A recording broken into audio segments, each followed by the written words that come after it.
Komodo National Park is such a special place. One way to understand what makes it so special is to have a look at the harbor in Labuan Bajo at low tide. The wide intertidal zone and the grounded vessels indicate that Komodo is significantly affected by tides. The tides bring seawater loaded with nutrients and microscopic plants and animals, as well as providing a buffer against local warming caused by global climate change. To a great extent, that accounts for the vitality of the reef system and everything that lives within it. The narrow channels, approximately on a north-south transect between some of the park's islands, cause the strong currents that we all experience during tidal changes, which create unique habitats for many of the park's organisms. Most notable of these, of course, are the giant mantas.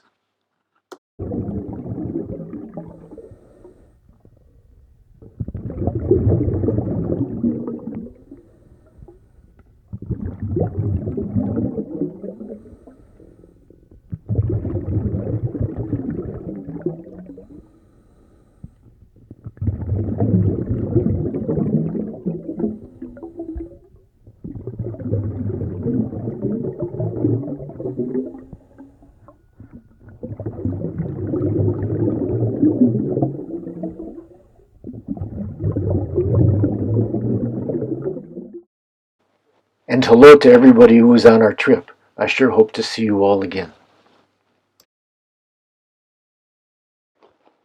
The must-do at Komodo Park is to see the dragons. Fortunately, they seem to be very well looked after. And back to diving. Before we start, though, I just want to say I've done my best to identify the animals we'll be looking at, and I would certainly be grateful for any corrections or suggestions. Please get in touch with me and let me know. Thanks. I must admit that my personal favorite at Komodo were the turtles. They were incredibly relaxed and unbothered with our presence as they went about feeding and their lounging activities. After a short time, it was just too easy to take them for granted and forget that these guys are a relatively rare sight at most other coral reef systems in the world.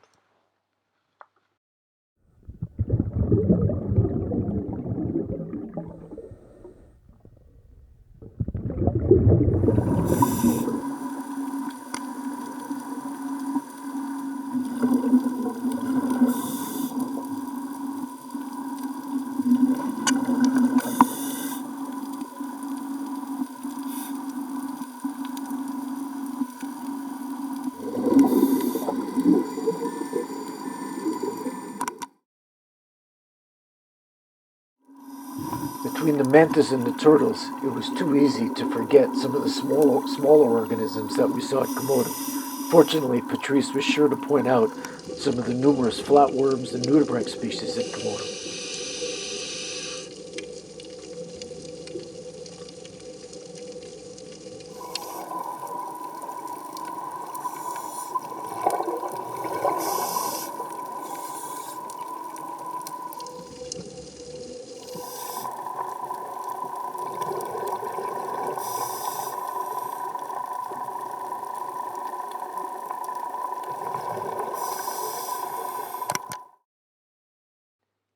I love to observe animal behavior underwater. Sometimes it's easy to say what they're up to, mimicry, protective coloration, and at other times it's not at all obvious.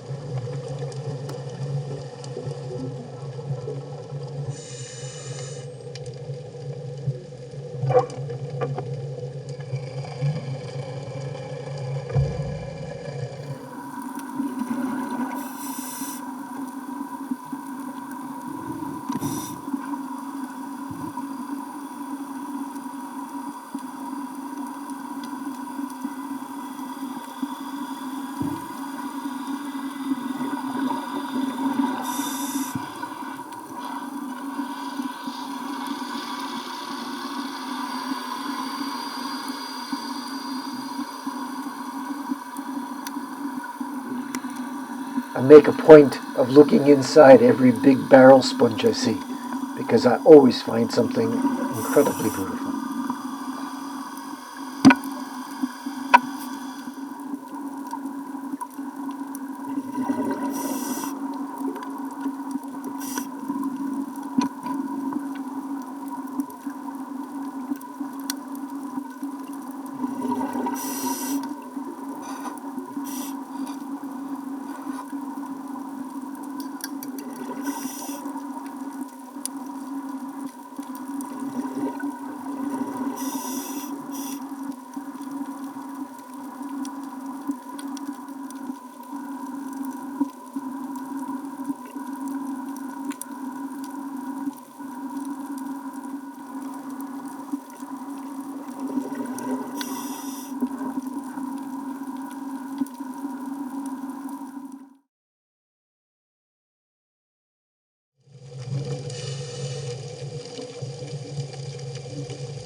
Indonesia's soft corals are highly diverse and extremely colorful.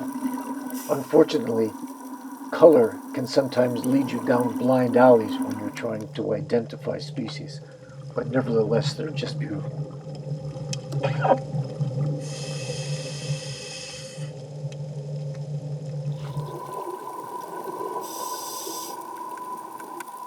Tudicates are often confused with sponges, when really they're much higher order organisms, because their larval stages contain the first hints of a spinal cord.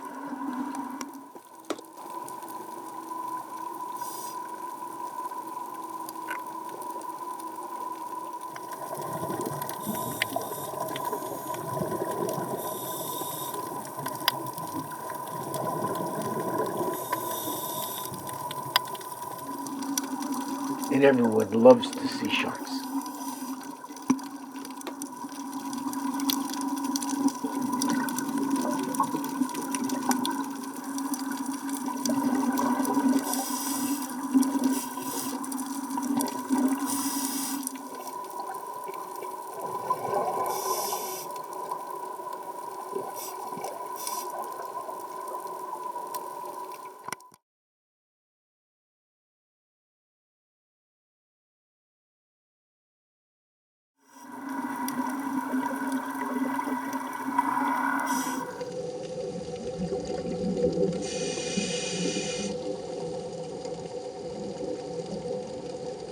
Symbiotic cleaning behavior is really quite common. Here, a triggerfish is inviting wrasses to help come scratch their itch, but he's got no takers. But in this one, we can clearly see how the fish get free food and the triggerfish gets its gills cleaned.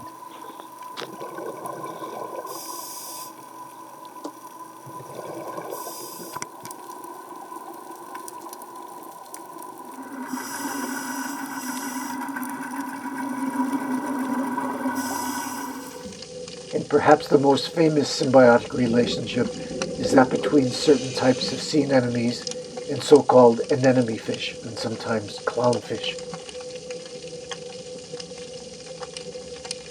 A great deal still remains unknown about exactly how this symbiosis works and why the fish are immune to the stings of the pneumatocysts in the sea anemones.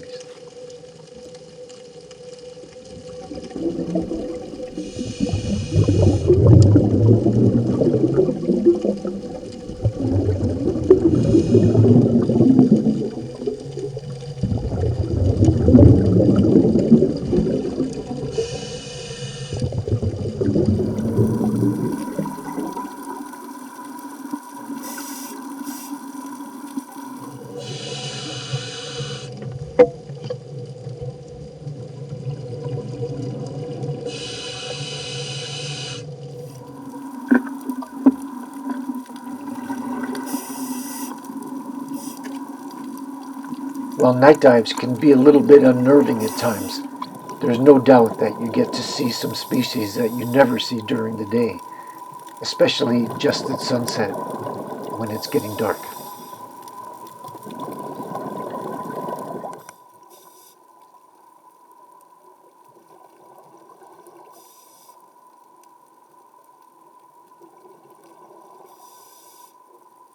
And if you ever do see a stargazer like this, just be sure to know that there's a lot more beneath the sand than you can see.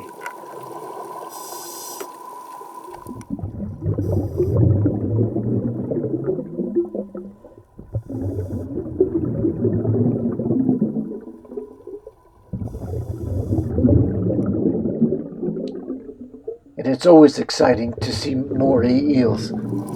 They're a little bit intimidating, but their symbiotic relationship with cleaner shrimp is a source of endless fascination.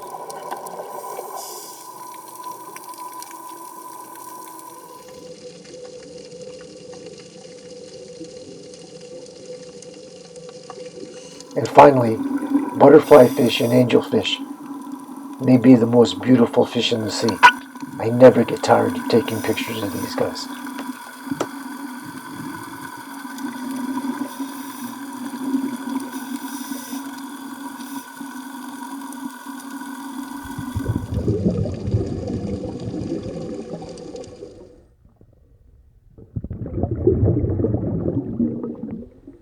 And while Patrice pointed some out, I still didn't manage to get a decent picture of the mandarin fish, so I'll have to come back and make sure I get that next time.